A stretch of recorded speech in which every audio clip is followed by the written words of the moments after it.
I'd like to tell you a little bit about the story of the origins of the Lorber family, and it sort of meshes with my interest in history.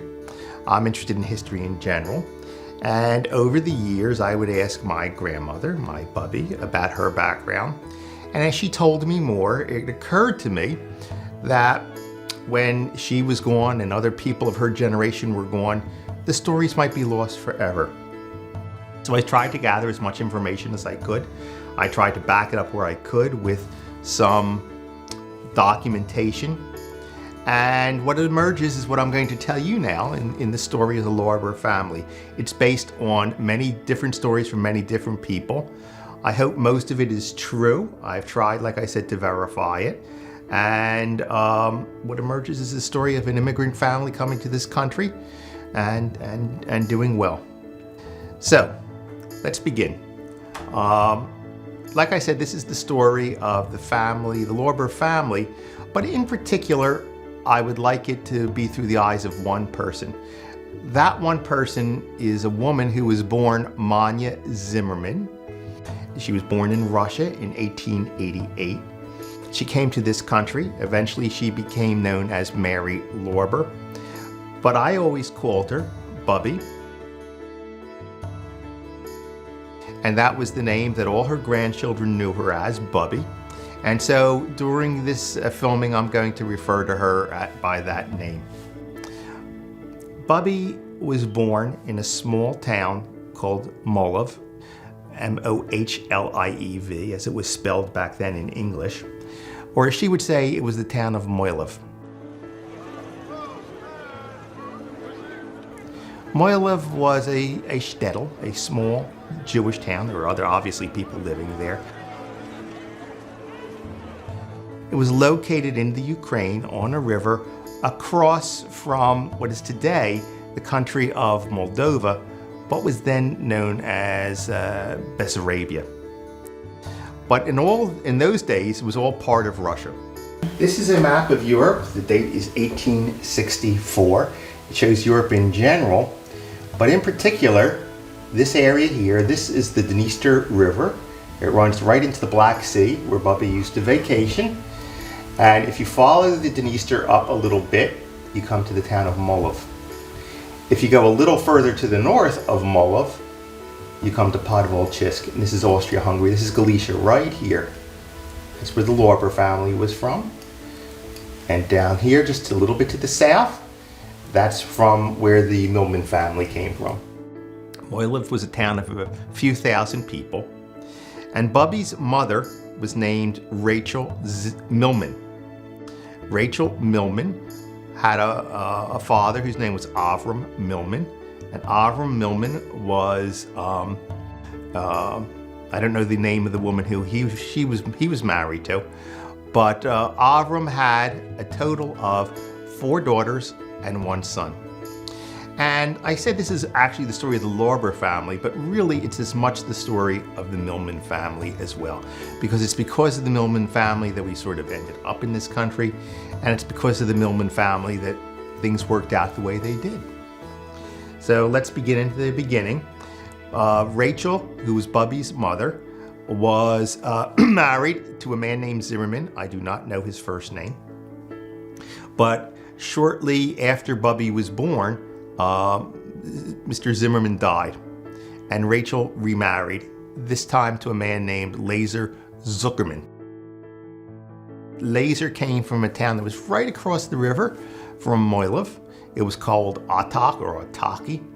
In those days, again, it was in a separate province, a province called Bessarabia, which is today Moldova. And it was Laser Zuckerman who really raised Bubbe, and he was the one who made the decision to come to this country in 1900.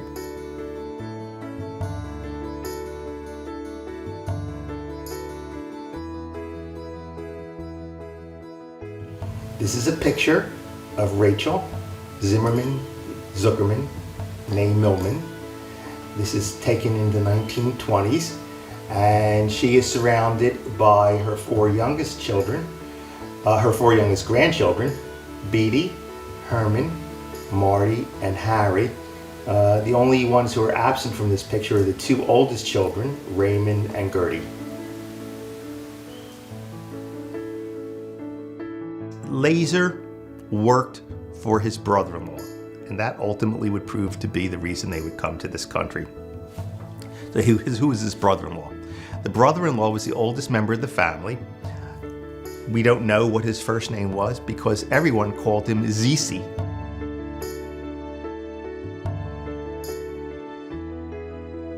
Zisi is Yiddish for sweetie, or sweet. And Zisi Millman, who was Rachel Millman's brother, ran a candy factory. But this was a very famous candy factory. This was a candy factory that made not just chocolates, but the chocolates that had liqueurs in the center. He had picked up this new technique for putting liquor in the middle of chocolates, and it sold all over Russia. As a result, Zisi did very well in life. So well that he was able, despite persecution of Jews at the time, to live a middle-class background. Now, I know the story of many Jews and immigrants in general coming to this country is one of people coming over impoverished and starting from rags and trying to raise themselves up. But ironically, that wasn't the story or the reason why Bubbe ended up coming to this country. Bubbe grew up because of in my case, great Uncle Zisi's background. She grew up in a middle-class family. Uncle Zisi, her Uncle Zisi, made sure that the family had enough money to live comfortably. And indeed, for Bubbe to go to a private school, which is very unusual for a young Jewish woman at that time to go. Now, how did he do it? It turns out that on 2 occasions, great Uncle Zisi, in my case, made 2 birthday cakes for the Tsar, and he had these presented to the Tsar on the Tsar's birthday. And the Tsar was so pleased that he gave not 1 but 2 medals to Uncle Zisi, who in turn embossed these medals on his stationery.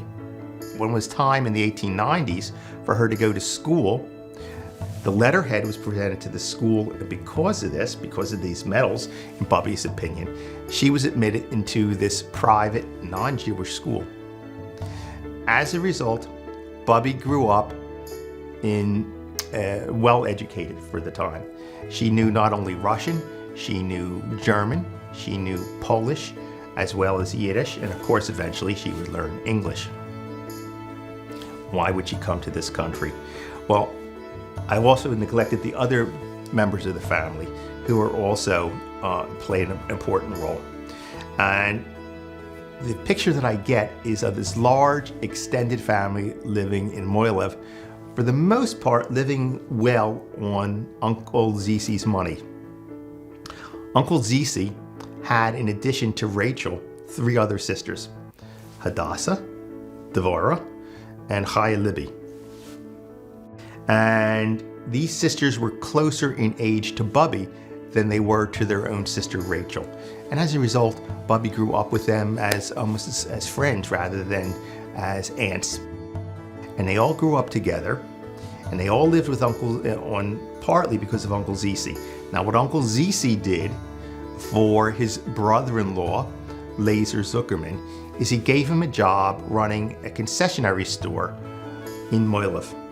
It was described to me as being a store on the square, the town square, near the courthouse.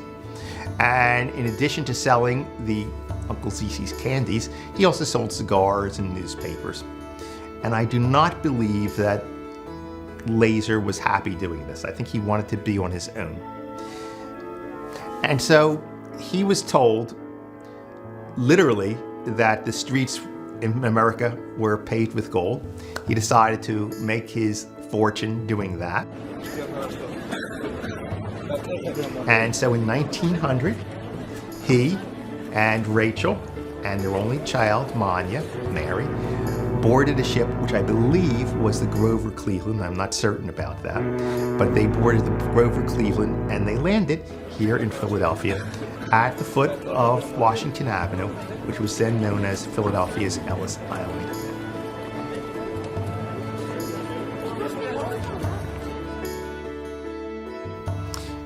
When they did that, life changed for Bubbe. Bubbe had lived a comfortable middle-class life, albeit at her uncle's expense. And now she lived the life of an immigrant in Philadelphia. Very little experience in an American way of life.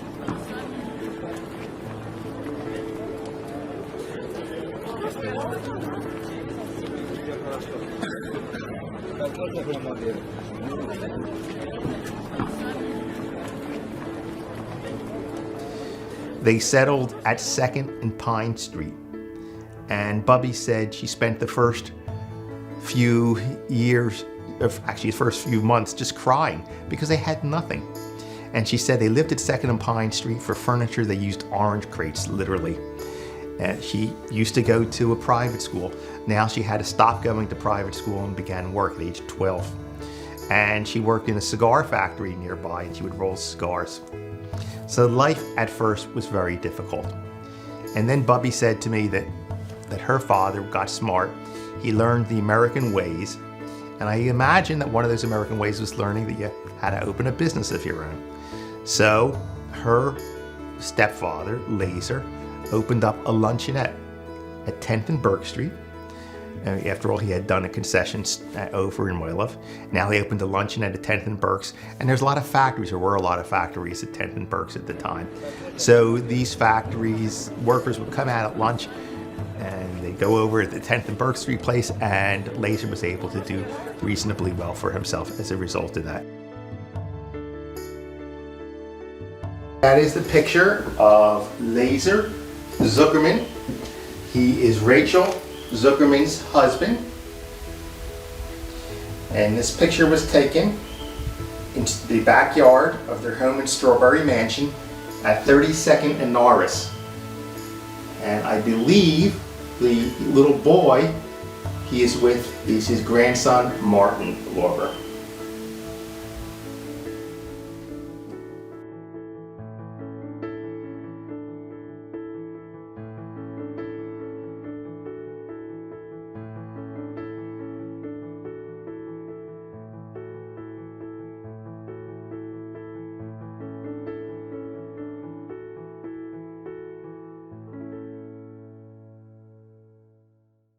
I recognize that all of this sounds like it goes over a very long period, but after all, they landed here in 1900 when she was 12 years old, and then she moved out of the house in 1906, 1907 when she got married to Benjamin Lorber.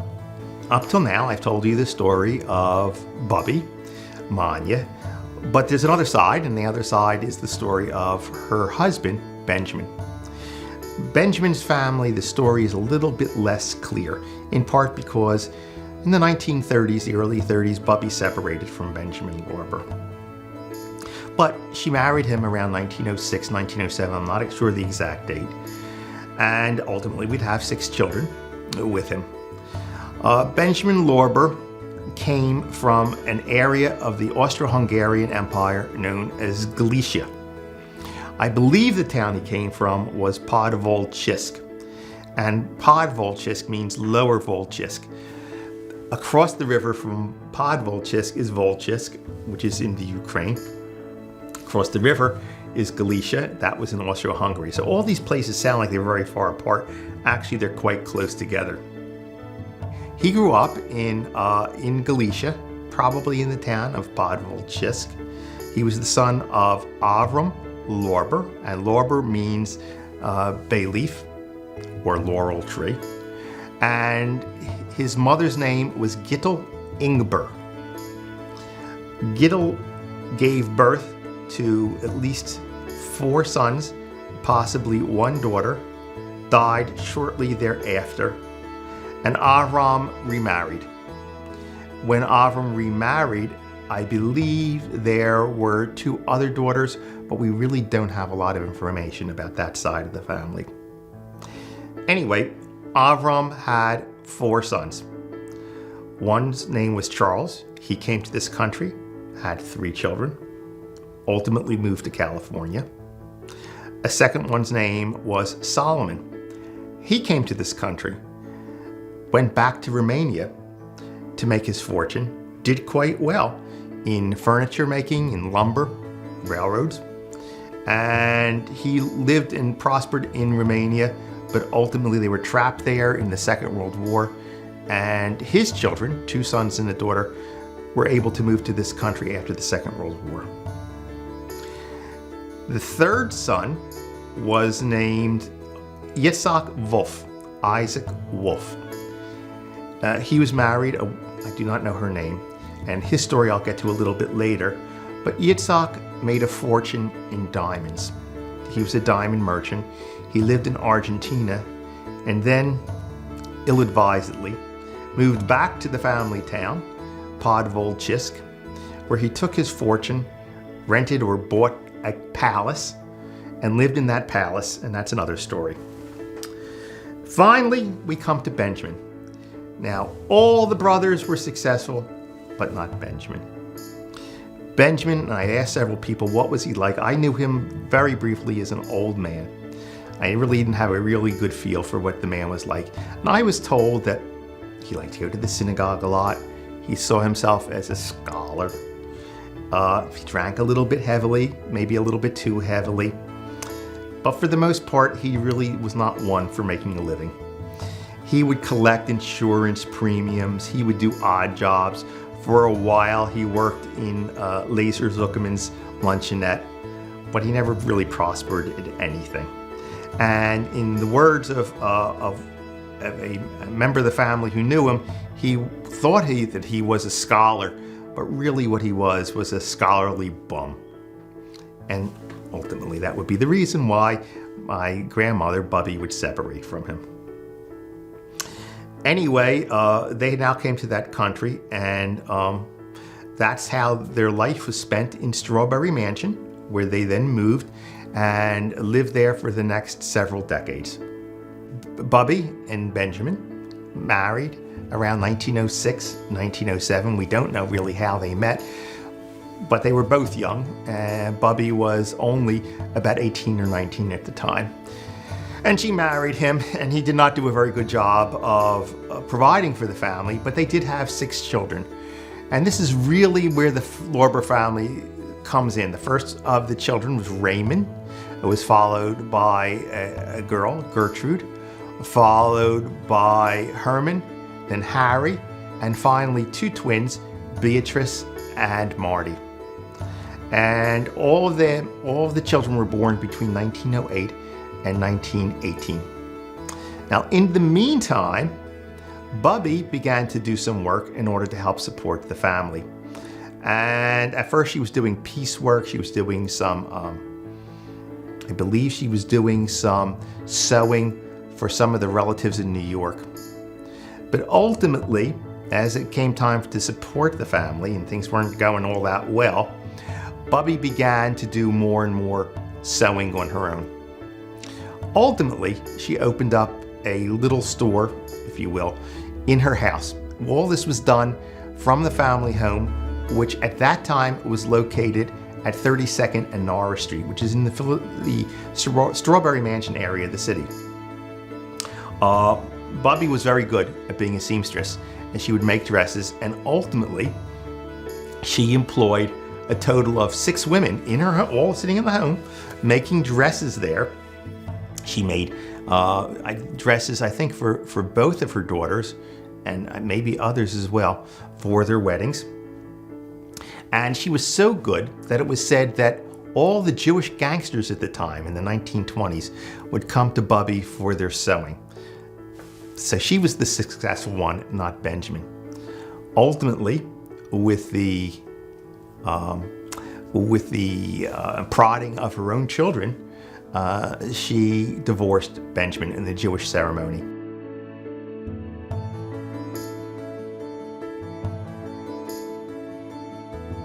And Benjamin left the house. He would spend his last days living in Strawberry Mansion, and when they divorced, Bubbe then moved into Winfield towards Upland Avenue. And that's the second part of the story. Well, at this point, I'd like to talk about some of the other family members who are related, because it sounds like Bubbe is divorcing and Bubbe is by herself, and well, she has her own children. And in fact, that's not the way it was. This was a huge extended family. It's an extended family because Bubbe's aunts, who, remember my mentioning to you, basically grew up as more like friends of hers, had all come over to this country as well. And they brought their children. Those children remained friendly, not just with Bubbe, but with Bubbe's children, and not just with Bubbe's children, but with Bubbe's grandchildren, myself, my cousins, so that cousins who were fourth and fifth and sixth cousins we were familiar with at the time. So for example, I made a listing of all these people, who some of my cousins may have heard of them, when my Kai Liba Millman married a man by the name of Peretz Kaiser. Well, the Kaiser family, who we are all familiar with in our family, names like Joe Kaiser, are all descended from Peretz Kaiser. And what's more, the Kaiser family has its own interesting story, because when they came to this country, they didn't come directly to Philadelphia. They moved to Woodbine, New Jersey. And Woodbine, New Jersey is where there was an Jewish agricultural settlement, where Jews were being taught to be farmers. It wasn't very successful. And ultimately, they came up to Philadelphia, and all these people were living within a very short distance of each other.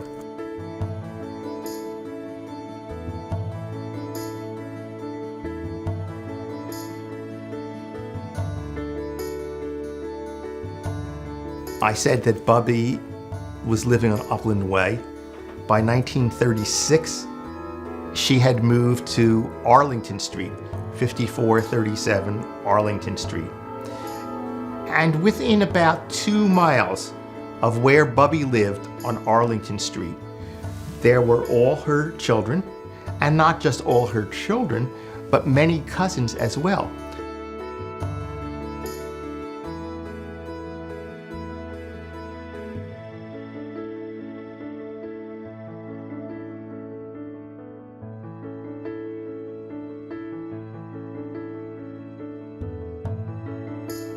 So for example, Joe Kaiser and Faye Snyder lived just 2 blocks away from them.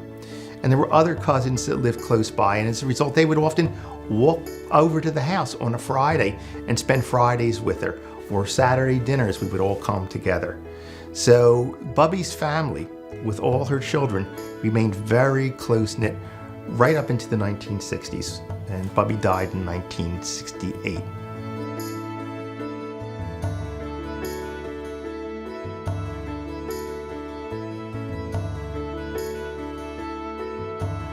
Now, Bubbe, in addition to being supported from being a seamstress, also had some help from her brother-in-law.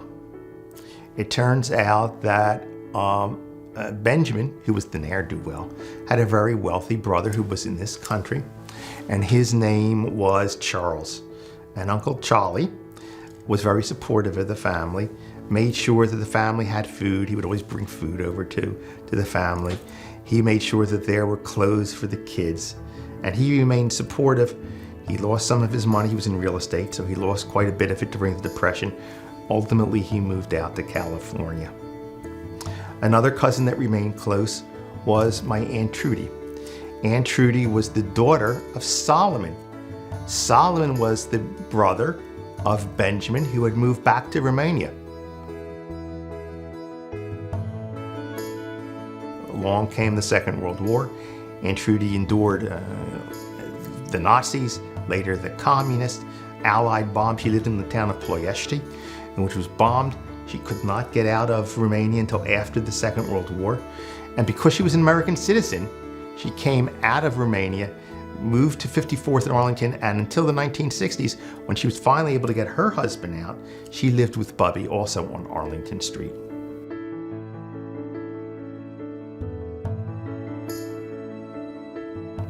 So that there was this huge support family supporting Bubbe at the time. And I think the thing that my memory that's most strong of this huge family, so close together, sharing Friday night dinners, Saturday night dinners, all the brothers and sisters getting together on a Saturday evening, playing cards out on the back porch. It's a way of life that's no longer here.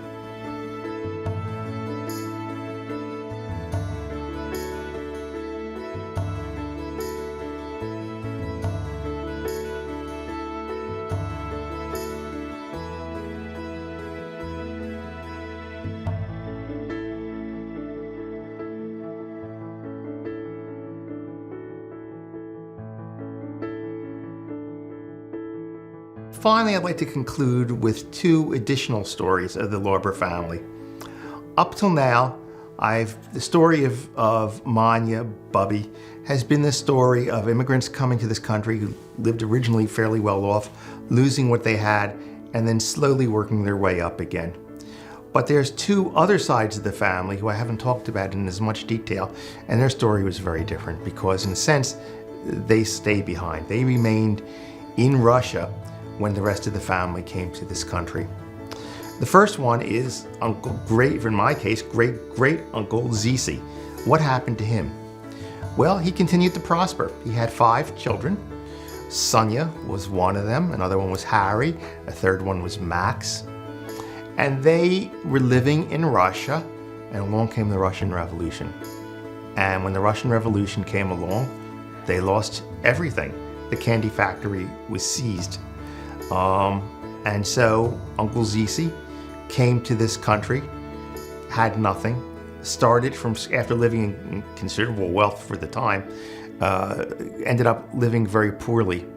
And I still remember very fondly getting visits from Max with his suitcases saying that he's come to see his relatives and have a vacation here in Philadelphia.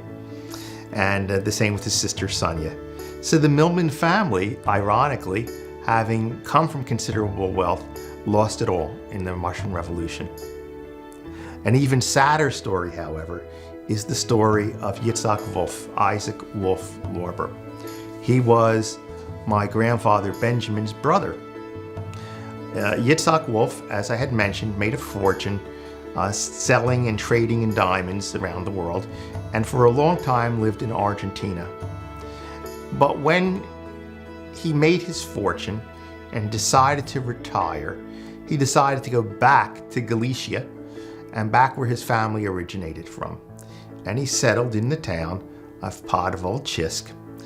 And apparently there was a baron's palace, which either bought or he rented out. And my Aunt Trudy, Solomon's daughter, visited us once, and she's the one who told me the story. And I said to Aunt Trudy, now surely, Aunt Trudy, you mean it was a mansion or a big house, not a palace? And she said, I know what a mansion looks like, and I know what a palace looks like. And she said he lived in a palace. Unfortunately, Isaac Wolf was a bit of a tightwad, and although he owned the palace, he renovated the pig pen in the back, and he lived in the pig pen in the back of the palace. And he lived there with his wife, but even in a pig pen, considerable splendor. After my Aunt Trudy got married to a gentleman by the name of Schmelzer in the late 1930s, she went on a little bit of a vacation through the rest of Eastern Europe, and she paid a visit to her uncle, my great uncle, Yitzhak Wolf. And that's where the story, by the way, is coming from. And Yitzhak Wolf was telling her about his adventures, and then he said to her, I know that Hitler is coming. I know Hitler is going to kill me. He said, but I have prepared. He said, I've taken a chest full of diamonds, a chest full of the family jewels, and I have buried them on the grounds of this estate, of the family palace. Hitler will never get my wealth. And I said, Aunt Trudy, he had to be kidding. She said, no, he swore to me that he buried a chest full of diamonds on the grounds of the whatchamacall. And as a matter of fact, a couple of years ago, I went online and I was able to Google Podvolchisk, and sure enough, in 1941, the Nazis invaded. They seized the town of Podvolchisk, and on the very first day of the Nazis invading, they rounded up all the Jews of Podvolchisk, including my great uncle Yitzhak Wolf and his wife, and they shot them. But in a sense, Yitzhak Wolf had the last laugh because the diamonds remained buried on the grounds of his estate, waiting for a member of the Blorber family to come and dig them up.